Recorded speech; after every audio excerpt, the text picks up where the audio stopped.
عليكم ورحمة الله وبركاته.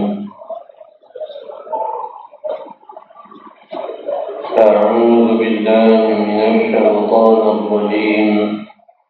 بسم الله الرحمن الرحيم. نحمده ونصلي ونسلم على رسوله الكريم. أما بعد. الحمد لله hadirin hadirat, tuan-tuan dan puan yang dirahmati oleh Allah Subhanahu wa taala. Alhamdulillah, masih lagi pembahasan kitab muzakarah kita, yaitu Bustanul Arifin karangan Imam An-Nawawi rahimahullah ta'ala. Dan dia berada pada pembahasan mengenai As-Siddiq, di mana pembahasan As-Siddiq lebih kurang pembahasannya seperti ikhlas, namun As-Siddiq tetap memiliki makna dan pembahasan yang tersendiri. Imam Al-Ghazali rahimahullah menyebutkan pembahasan ikhlas dan As-Siddiq adalah pembahasan yang sama di dalam karyanya Al-Arba'in fi Usuluddin. Jadi dalam kitab Al-Arba'in fi Usuluddin, Imam Al-Ghazali Allah menyenangkan sifat mahmudah, sifat yang terpuji, sifat yang baik, amalan ketaatan melalui hati, yang terbagi pada 10. Di antara yang disebut oleh Imam Al-Ghazali rahimahullah adalah ikhlas ma'as-siddiq. Jadi ikhlas ma'as-siddiq, yaitu ikhlas beserta dengan as-siddiq. Saya kira pada isi kuliah bulanan yang lepas, atau pada isi kuliah bulanan pada bulan lepas, telah saya sebutkan sedikit atau telah saya sentuh sedikit apakah yang dimaksudkan dengan as-siddiq. Pada muka surat 67 pada pembahasan as-siddiq. Bismillahirrahmanirrahim.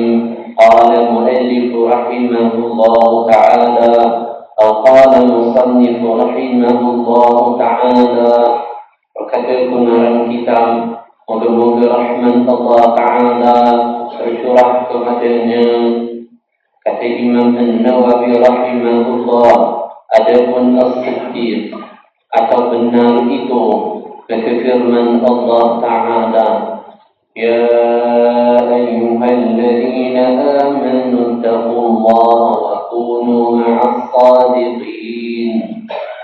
Maksudnya, wahai orang-orang beriman, bertakwalah kamu akan Allah dan jadilah kamu bersama ma'as-sadiqin, bersama dengan orang-orang yang benar.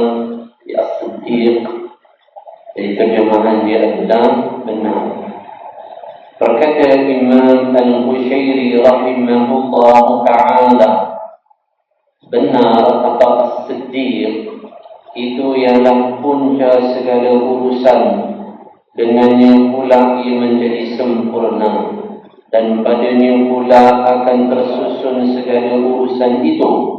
Dan beliau Al-Imam Al-Qushairi rahimahullah berkata lagi, sekurang-kurangnya benar atau as-siddiq itu ialah sama hal yang rahsia dengan yang nampak. Jadi as-siddiq bagaimana zahir melakukan ketaatan, begitu juga hatinya melakukan ketaatan. Apa maksudnya? Bagaimana zahirnya melakukan amalan ketaatan, hatinya juga turut melakukan ketaatan, iaitu ikhlas di dalam amalan. Itu as-siddiq. Jadi as-siddiq merupakan kesempurnaan amal. As-siddiq merupakan kesempurnaan ubudiyah, penghambaan seorang kepada Allah. Jadi bagaimana lahirnya beramal, begitu juga batinnya, hatinya beramal dengan ikhlas terhadap amalan zahiriyah. Dan berkata Sahal bin Abdullah Al-Tusturi rahimahullah ta'ala, tidak akan mencium bau kebenaran atau as-siddiq, seseorang yang menipu diri sendiri atau menipu orang lain. Jadi as-siddiq hakikat kebenaran, ketika kita jujur atau kebenaran tak akan diperoleh bagi seorang yang menipu diri atau orang lain, iaitu sekiranya zahirnya amal namun hatinya tak seperti zahirnya beramal, iaitu mungkin riyaknya, ujubnya, sum'ah atau takabur. Dan berkata Dhunnun al-Misr rahimahullah ta'ala, kebenaran itu pedang Allah, atau as-siddiq sayfullah. As-siddiqu sayfillah, merupakan pedang Allah. Tidaklah as-siddiq itu diletakkan ke atas sesuatu kecuali dapat dipotongnya. Jadi as-siddiq dapat dipotong, maksud di sini adalah riya, takabur, ujub, sum'ah. Itu as-siddiq. Jadi kesan positif, kesan baik bagi orang yang siddiq adalah akan dipelihara hatinya daripada dijangkiti sifat-sifat madmumah seperti riya, takabur, ujub, sum'ah. Dan berkata Al-Imam Al-Harith bin Asad Al-Muhasibi rahimahullah ta'ala. Jadi namanya adalah Al-Imam Al-Harith Al-Muhasibi. Jadi nama asalnya adalah Harith bin Asad. Ini kalau nama sebenarnya lah. Namun diberikan gelaran di sini Al-Muhasibi. Kenapa Al-Muhasibi? Kerana Al-Imam Al-Harith rahimahullah ini orang yang kuat dengan amalan muhasabah, sehingga diberi gelaran Al-Muhasibi. Dan berkata Al-Imam Al-Harith bin Asad Al-Muhasibi rahimahullah, orang yang benar atau as-siddiq ialah orang yang tidak peduli dengan runtuhnya harga dirinya pada pandangan makhluk, asal ia dapat membaikkan hatinya. Jadi sama kan macam ikhlas. Jadi orang ikhlas sama juga, dia tak mikir pandangan orang pada dirinya. Yang penting baik hatinya dengan Allah, baik hubungan hatinya dengan Allah, muamalahnya dengan Allah. Apa pandangan orang terhadap zahirnya, bagi itu bukan perkara besar bagi dia. Kerana itu ketika Sayyidina Ali bin Abi Talib radhiyallahu ta'ala anhu ketika ditegur pakaian yang dipakainya dalam keadaan balik dipakai, maka Sayyidina Ali tetap berpakaian dalam keadaan pakaian yang terbalik. Maka ditegur orang, kenapa setelah ditegur pun tetap pakai pakaian terbalik? Katanya, saya sudah pakai pakaian ini di rumah yang saya niatkan kerana Allah. Namun sekiranya si jalan kemudian ditegur, nanti saya baikkan pakaian saya, saya tukar pakaian saya nanti, itu dah bukan kerana Allah, kerana orang tegur saya yang pakai. Dan saya tak nak segala tingkah laku saya, sesuatu penggerakan saya, melainkan itu kerana Allah. Jadi ikhlas as-siddiq kata ulama mutalazim, dia lebih kurang sama. Dan dia, orang yang as-siddiq ini, tak suka terhadap penglihatan manusia kepada amalan-amalannya yang baik. Ikhlas kan, sama kan? Jadi ikhlas, orang yang ikhlas tu apa? Dia tak mahu orang tahu dia ada amal. Dan dia tak mahu orang puji terhadap amalannya. Itu orang yang ikhlas. Jadi sama dengan orang as-siddiq. Jadi kalau as-siddiq lebih khusus, dia tak suka kalau orang tu tahu dia memiliki amal saleh. Masya-Allah. Imam Ibn Rajab Al-Hanbali rahimahullah ketika bahas tentang kelebihan-kelebihan puasa sunnah di dalam karyanya Lataiful Ma'arif, Ibn Rajab Al-Hanbali rahimahullah sebut tentang bagaimana para ulama salafus salih mereka menyembunyikan amalan-amalan mereka, antaranya seperti amalan puasa sunnah, mereka merahsiakan sehingga mereka membuat manusia tak didetek yang mereka tengah memiliki amal salih umpamanya seperti puasa. Jadi diriwayatkan, dikisahkan ada para sahabat ketika mereka memasuki masjid, maka mereka bawa teko. Kalau kita kata cerek kecil. Jadi sampainya mereka di masjid, seorang teko tu diletakkan di mulut. Tengah buat macam tengah minum. Sedangkan tak ada satu titisan air pun yang keluar. Kerana langsung tak ada air dalam teko tu. Saja mereka buat macam tu supaya orang tu nampak seolah-olah dia tengah minum dan dia bukan dalam keadaan berpuasa. Jadi para salaf salih, masya-Allah, mereka menyembunyikan amalan mereka kerana mereka tak suka kalau orang tu tahu mereka ni tengah beramal. Juga ada pesan-pesan yang lain, tapi ini contohnya lah. Sama juga Abdullah ibn Mubarak. Jadi Abdullah ibn Mubarak satu hari melihat anak muridnya tak ada dalam halaqah majlis ilmunya. Bila ditanya kenapa, maka kerana anak muridnya masuk penjara kerana tak nak bayar hutang.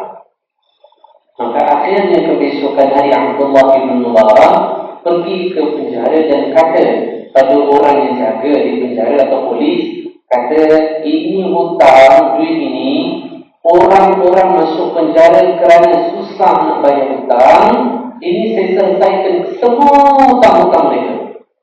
Kerana Abdullah ibn Mubarak ni, masya-Allah, kaya orangnya. Antara ulama yang kaya ini Abdullah ibn Mubarak. Jadi saya selesaikan semua hutang-hutang orang yang masuk penjara kerana sebab hutang susah mereka nak bayar. Dan nanti mereka tanya siapa yang bayar, jangan cakap saya orangnya, diam juga. Jadi bila Abdullah bin Mubarak masuk dan halaqah majlis ilmu, dia nampak anak muridnya duduk. Maka kata anak muridnya, ada malaikat yang disangkakan dia manusia tapi tak dikenali telah menyelesaikan hutang saya. Gurunya Abdullah bin Mubarak rahimahullah ta'ala. Jadi orang as-siddiq ini mereka usahakan, mereka buat supaya orang-orang tak mengetahui diri mereka ini memiliki amal-amal saleh yang dilakukan. Mereka tak mahu orang tahu. Jadi saya itu kurang suka dalam ada influencer buat video pergi kedai, satu kedai, kemudian okey 50 orang yang datang nanti ini duitnya. Saya siapa saya bagi. Dan si tambahkan lagi duit. Apakah dia tak ikhlas? Kita cakap dia terlebih ikhlas. Tapi amalan suka orang tahu apa amal yang dibuat, ini tak baik. Kalau persoalan influencer itu ikhlas ke tak, bagi free duit, kita kata ikhlas. Mungkin darjah ikhlas jauh lebih baik. Namun mempamerkan amal pada orang sehingga orang tahu apa amal baik, ini tak baik. Itu belum kita bahas tentang amalan kebaikan dibuat sehingga mendatangkan kemasyhuran. Oh, itu belum bahas tadi. Jadi boleh kita kata juga as-siddiq ini tanda orang as-siddiq, dia tak mau diri dikenali orang kerana dengan amal-amal baik yang dibuat. Dan dia orang as-siddiq ini tidak benci bahawa manusia mengetahui apa jua yang jahat daripada perbuatannya. Masya Allah, orang as-siddiq ini bersih betul hati dia. Kalau amal baik apa dibuat, dia tak mau orang tahu. Tapi kalau orang tertahu apa amalan keburukannya, maka itu bukan perkara besar bagi dia. Maksudnya tak adalah pecah kepala itu orang tahu. Dia bukanlah satu masalah bagi dia kalau orang tu tahu apa keburukannya. Tak adalah dipamerkan. Tapi kalau orang tu tertahu apa keburukan kemaksiatannya, maka dia tak benci. Maksudnya dia tak ada nak tak suka benda tu kalau orang tahu apa perbuatan keburukan yang dilakukannya. Kerana kebencian terhadap perkara tersebut adalah sebagai bukti bahawa ia mengkehendaki sesuatu yang lebih daripada harga dirinya yang sebenar. Jadi kalau dia benci macam tu, jadi dia, saya tak suka orang mengetahui aib saya. Jadi kan dah tak jujur. Sedangkan diri punya aib kalau orang tengok, maka apa masalahnya kalau orang tahu? Sedangkan diri itu hakikat punya keburukan. Jadi kenapa jadi masalah kalau orang itu tahu apa keburukan kita buat, sedangkan itu hakikat diri yang punya kekurangan, punya keburukan yang dibuat, maksiat ataupun keingkaran. Maka hal seperti ini bukan termasuk di dalam ikhlasnya para siddiqin. Dan dikatakan bahawasanya apabila engkau meminta daripada Allah akan siddiq. Jadi kalau kita minta pada Allah, ya Allah anugerahkan saya as-siddiq, maka Allah Ta'ala akan memberi akan dikau akan cermin. Dengan cermin itu engkau dapat melihat segala sesuatu daripada keajaiban dunia dan akhirat. Apa keajaibannya? Wallahu a'lam. Orang yang menghadapinya dia akan tahulah sekiranya as-siddiq, kalau Allah berikan padanya apa keajaiban tentang dunia akhirat yang dia akan nampak. Allah Ta'ala, semoga Allah Ta'ala bersihkan hati kita dari sifat-sifat mazmumah, dan Allah hiasi hati-hati kita dengan sifat-sifat mahmudah. Amin rabbal alamin. Dan berkata Al-Imam Junaid Al-Baghdadi rahimahullah ta'ala, katanya orang yang benar as-siddiq selalu berubah keadaannya sampai 40 kali sehari. Sedangkan orang yang riak adalah tetap atas satu keadaan yang tertentu selama 40 tahun. Sama mana nampak?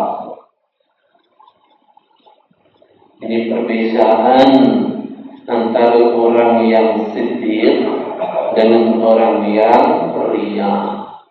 Jadi siddiq ni, saya ulang sekali lagi, mutalazzim, tetapi orang sama macam ikhlas. Boleh tak kita kata sama? Jadi tak keterlaluan kalau kita kata sama. Sehingga kan ayat bagi perenggan yang ketiga apa yang diungkapkan oleh Al-Imam Harith Al-Muhasibi rahimahullah berkaitan mengenai siddiq. yang mengatakan tentang dia tak mau orang tu tahu apa amalnya. Orang kalau tertahu apa keburukannya pun bukan perkara yang besar, maka diakhirkan dengan menyebutkan pada sebaliknya, maka hal seperti itu bukan termasuk dari ikhlasnya para siddiqin. Jadi mutaqasim. Jadi kata Imam Junaid al-Baghdadi rahimahullah, kalau orang tu jujur atau as-siddiq terjemahannya benar, maka dalam sehari silap-silap keadaan 40 kali berubah. Tapi kalau keadaan orang yang ria, maka dia tak boleh tetap atas satu ketetapan meskipun selama 40 tahun. Maksudnya dia akan tetap selama 40 tahun tetap. Berbeza dengan as-siddiq, tak berubah. Kalau orang yang ria tetap itu selama 40 tahun. Maksud perkataan ini adalah kata Imam An-Nawawi rahimahullah, orang yang benar ataupun as-siddiq itu ia berpusing mengikut pusingan kebenaran dan semua keadaan yang dihadapinya. Apabila ia melihat sebarang kelebihan pada sesuatu amalan, maka ia bertindak mengikuti amalan tersebut walaupun ia menyalahi adan atau kebiasaannya. Dan apabila timbul di hadapannya suatu perkara yang lebih baik daripada apa yang sedang ia lakukan, sedangkan kedua-dua perbuatan itu tidak dapat dilaksanakan sekaligus, maka ia akan segera mengerjakan perkara baru yang itu lebih baik atau amalan baru yang itu lebih baik walaupun menyalahi kebiasaannya. Itulah seterusnya keadaannya. Maka barangkali ia terpaksa berpindah daripada satu hal atau satu amal kepada hal amal yang lebih baik sebanyak 100 kali sehari ataupun 1000 kali atau lebih dari itu, kerana mengikut kebaikan lebih sempurna yang timbul di hadapannya daripada masa ke semasa. Jadi berubah itu kerana walaupun pada awalnya dia disibukkan dengan satu amalan yang biasa dilakukan, namun dia akan berpindah pada amal yang lain. Dia tak tetap dengan amalan yang sama. Maksudnya bukanlah kata itu tak istiqamah, kerana kadang-kadang dia menghadapi situasi yang mana dia menghadapi amal itu ganjaran, pahalanya itu lebih baik. Maka tetap dia akan berpindah nanti. Dia tak akan tetap dengan ketetapan amal yang biasanya, kerana diinginkan ganjaran yang lebih. Maka akan berpindah pada amalan yang baik menuju kepada amal yang lebih baik. Sekarang ni nak baca Quran boleh tak? Duduk sini baca Quran boleh ya? Kerana amalan tu baik kan? Jadi dia duduk di rumah setelah maghrib mesti dia akan baca Quran. Tapi sekarang boleh istiqamah tak? Tak boleh istiqamah setelah maghrib baca Quran. Kenapa? Kerana dia menghadapi situasi amalan yang pahalanya jauh lebih banyak. Maka ditinggalkan amalan yang biasanya yang baik, kemudian mengamalkan amalan yang lebih baik, yang keuntungan pahalanya itu lebih banyak. Jadi berubah-ubah nanti. Adapun orang yang ria, maka dia sentiasa dalam satu keadaan saja, sehingga jika ia nampak di hadapannya satu perkara baru yang lebih sempurna atau amal, ia tidak melaksanakannya, bahkan ia akan tetap dalam keadaan yang lama, kerana ia mengambil kira di dalam hal ini akan pandangan manusia. Tentang orang tengok, jadi baca Quran di situ. Nanti orang tengok dah baca Quran dengan dengar majlis ilmu, secara zahirkan baca Quran tu pahala lagi banyak kan? Secara zahir. Kenapa? Kerana pertama itu baca Quran. Kedua, dia melihat Al-Quran. Ketiga, dia memegang mushaf Al-Quran. Sisi pahala itu banyak. Tapi kalau majlis ilmu, dengar saja. Jadi mungkin dia itu tahu majlis ilmu itu pahala lebih besar lagi. Kerana kata Imam Asy-Syafi'i rahimahullah, setelah amalan fardu tidak ada pahala yang paling lebih besar daripada ganjaran seorang menuntut ilmu. Itu lagi besar lagi setelah amalan-amalan wajib seperti salat dan sebagainya. Tapi dia itu tetap itu juga, kerana dia tahu dia beriak di hadapan orang yang jahil. Yang orang jahil akan sangka baca Quran lagi baguslah.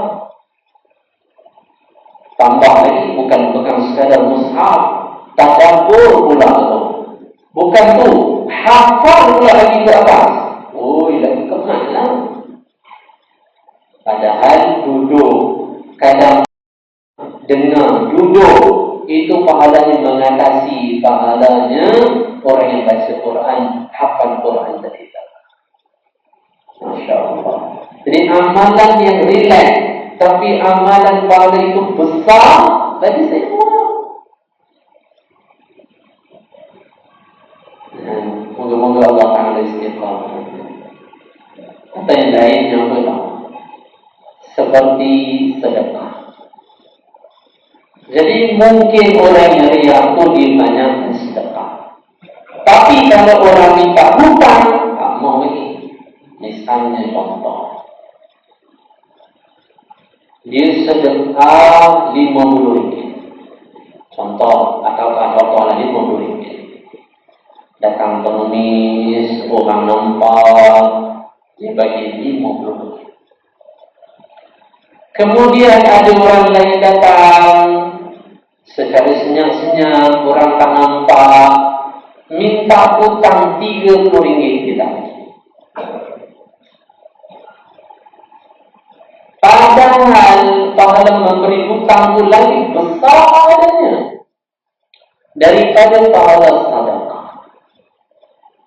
Ini berdasarkan riwayat yang diriwayatkan oleh Imam At-Tirmidzi rahimahullah, yang diriwayatkan oleh Aisyah radhiyallahu ta'ala anha. Kata Aisyah radhiyallahu ta'ala anha, Nabi sallallahu alaihi wasallam bersabda, antara peristiwa Isra dan Mi'raj antaranya adalah aku melihat pintu syurga yang tertulis, barang siapa bagi satu sedekah pahalanya dilipat 10 lipat kali ganda. Namun siapa memberi hutang pada orang lain, pahalanya dilipat dengan 18 lipat kali ganda. Maka aku bertanya kepada Jibril, ya Jibril, tengoklah apa yang tertulis di atas pintu syurga itu. Maka Jibril mengatakan, ya Rasulullah sallallahu alaihi wasallam, tidaklah seorang memberi sedekah melainkan harta sedekah itu boleh jadi sampai pada tangan orang yang memerlukan ataupun dia tak perlu pun. Kadang duduk di tepi jalan, dia cukup je untuk sehari, tapi dia minta juga sebab mungkin nak simpan untuk besok hari. Jadi dia tak bukan orang yang memerlukan. Tapi kemudian Jibril AS mengatakan, tidaklah seorang memberi harta hutang melainkan sampai pada tangan orang yang mendesak perlu ketika. Orang minta hutang kan sebab dia terdesak. Kadang orang tak hutang, kadang ada juga sebaliknya. Tapi saya kira hutang itu sebab mendesaknya. Kadang tu segan dengan mak sendiri, dengan ayah sendiri, dan dengan abang, kakak, misalnya kita. Bolehlah pinjam RM30. Jadi orang yang riak sangka sedekah yang dilihat orang itu lebih baik. Segi hutang ini ditolak orang RM30, padahal sedekah RM50 di sedekah. Padahal RM30 diberi hutang pahala jauh lebih besar daripada pahala sedekah. Jadi sedekah orang nampak kan? Ujian boleh datang, sanjungan boleh datang. Ini kadang yang minta hutang ni pun tak bawa kamera. Phone dia tak bawa. Buka hutang live TikTok dia katakan. Jadi nak bagi mesti berat RM30. Sedekah orang nak. Ni kali nak bagi hutang ni tak bawa kabel, tak bawa. Kemudian hutang live TikTok pun tak tekan. YouTube apa pun tak buat. Jadi RM30 tu macam RM30,000 nak video. Padahal pahala RM30 punya pahala lagi besar daripada pahala RM50 sedekah. Cerita mengenai sedekah dia ada bab yang asing lah. Menarik bab ni ketika Imam Ibn Jawzi rahimahullah bahas tentang pembahasan hutang dalam kitabnya Al-Birru Wasilah. Itu pembahasan kita. Bab mengenai hutang. Tapi jangan guna hadis ni jumpa orang minta hutang lah. Bagi saya hutang boleh? Oh, tak boleh. Ini pahala besar ni. Bagi tak hutang. Jangan jadi penunggang lah. Tapi nak kata pahala dia tu lagi besar lagi memberi hutang.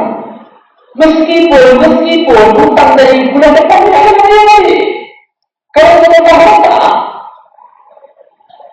bagi sedekah RM50 boleh minta balik, ada hak balik. Tak ada nak. Untuk free nak habis tak, dia nak buat apa habis. RM30 tu pahala lagi besar dari hutang. Meskipun RM30 bulan depan dibagi balik lagi. Tapi orang dia tak mau. Orang tak nampak. Padahal pahala itu lagi besar. Seorang tak nampak. Yang hutang itu siapa dia hutang. Nak memungkinkan dia cerita pada orang pun tak. Sebab aib hutang. Jadi aib. Kadang-kadang kebaikan hutang ni memberi hutang tak akan disebarkan. Tak dicerita pada ramai orang. Untuk salah tak payahlah. Kalau hutang tu boleh depan dia kena bayar balik. Dapat balik tu kan dia tak dapat balik. Jadi pahala dia dari besar. Cuba bayangkan pahala memberi hutang sedangkan dia kena bagi balik haknya kepada kita. Itu pun pahala dia besar. Bagaimana pahala menunda membayar hutang? Dia bukan halal lah, menunda. Oh, bulan ni tak ada bayar. Kata bayar, bulan depan bayar. Never mind. Tak apa. Bulan depan bayar. Itu dah besar di pahalanya. Bayangkan kalau kita kata pahala memberi hutang besar, pahala menunda pembayaran itu lagi besar. Bayangkan macam mana pahala orang yang menghalalkan hutang. Alah, setahun hutang tak boleh bayar. Berapa hutang? 50 saja.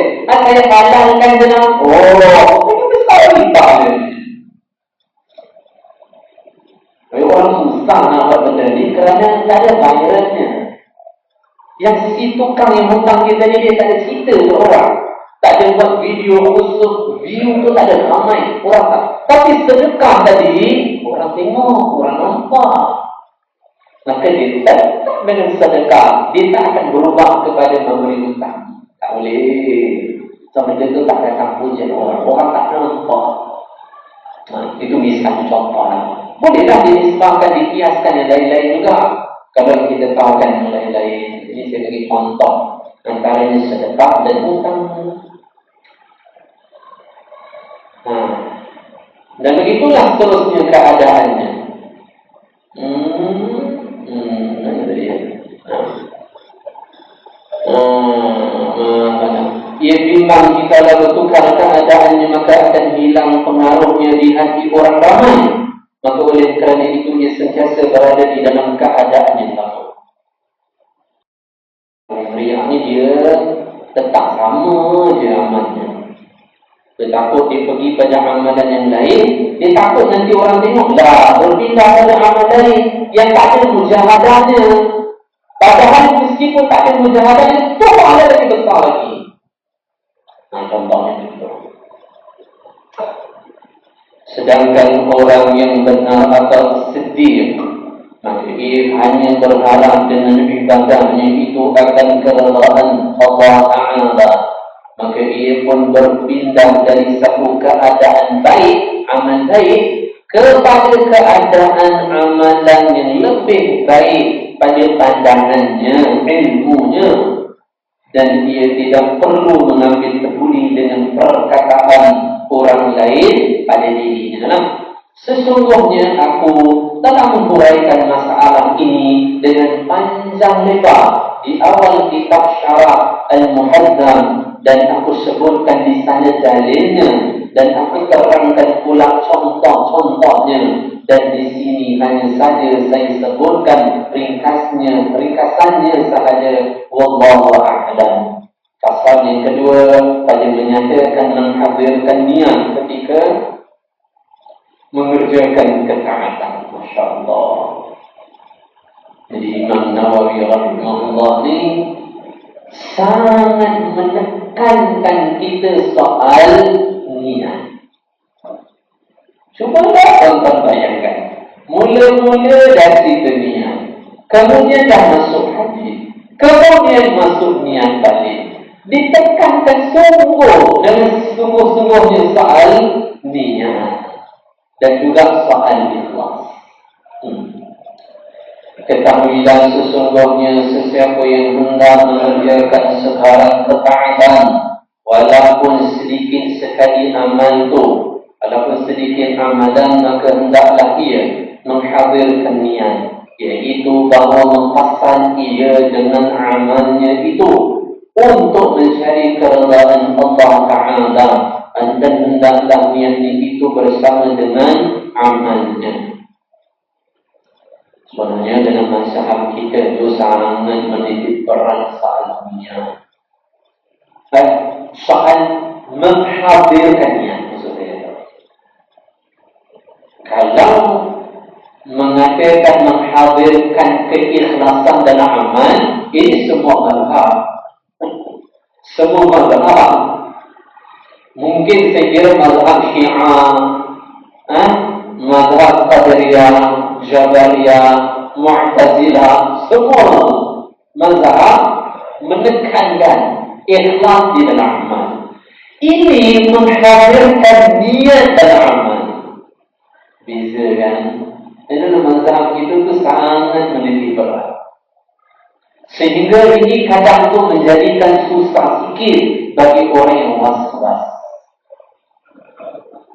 Imam Nawawi rahimahullah mengatakan, mempasangkan diri dengan amalnya itu mencari keridaan Allah Ta'ala, dan hendaklah niatnya itu bersama dengan amalnya. Contoh ambil wudu, hadirkan niat bersama dengan amal wudu. Time bila? Basuh tangan ke? Bukan. Bismillahirrahmanirrahim. Niat untuk ambil wudu kerana Allah Ta'ala ambil wudu. Ada yang buat setuju kan? Tak betul kan? Ini yang saya buat ni. Tak betul pula. Jadi kita hadirkan niat mengambil wudu berserta dengan amal wudu ketika bahagian muka kan? Ini yang maksud Imam Nawawi. Jadi kadang untuk orang was-was, kadang jadi jenuh nanti payah. Jadi dibasuh muka tu banyak kali, mana hadirkan dulu payah. Biasa kita jumpa tuan-tuan hari tu dari saya kan. Lagi biasa jumpa khusus kita salat dan takbir lah. Kerana berserta dengan amalan kan, takbir. Allahu Akbar. Dia lepas lagi, dia kata macam tak sul. Tak berserta tu tak betul-betul Allah sekaligus lintasannya, jadi tak sul, tak kena. Jadi dia ulang balik, tak ulang balik. Meskipun dalam pembahasan nanti, bagi orang yang was-was tu diberikan rukhsah keringanan bagi dia untuk diniatkan salat itu ketika dia berdiri sudah cukup. Kerana dalam mazhab lain tak perlu ada niat sebagai syarat, itu takbir. Takbir Allahu Akbar. Kerana jalan itu memang bersolat.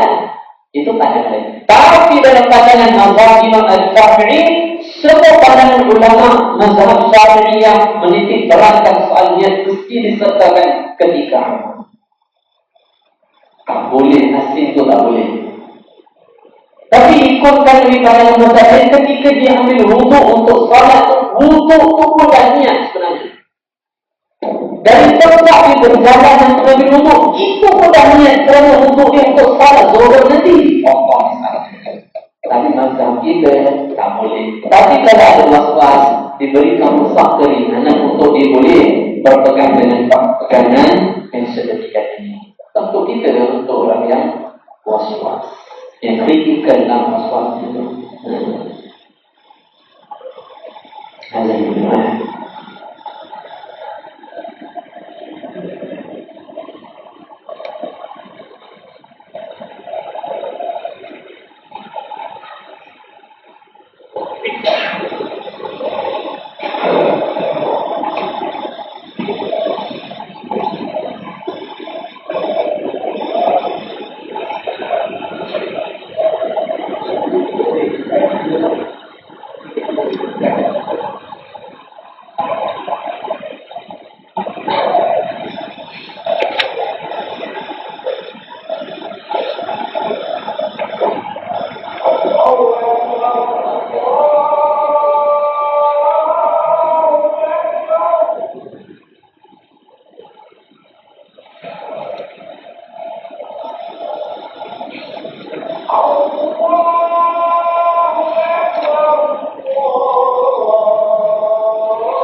أعوذ بالله من الشيطان الرجيم بسم الله الرحمن الرحيم نحمده ونصلي ونسلم على رسوله الكريم أما بعد